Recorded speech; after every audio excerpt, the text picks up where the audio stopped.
Corona ভাইরাসের আজকের এইমাত্র পাওয়া আপডেট খবর।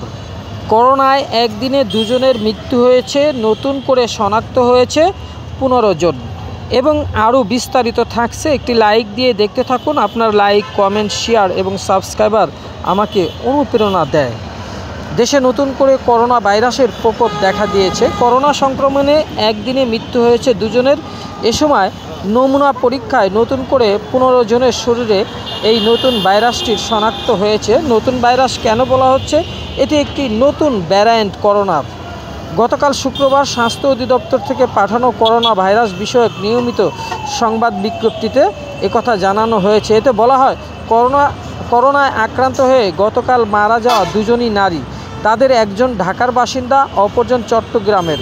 মৃত্যু হওয়া একজনের বয়স 21, অন্যজনের বয়স 71।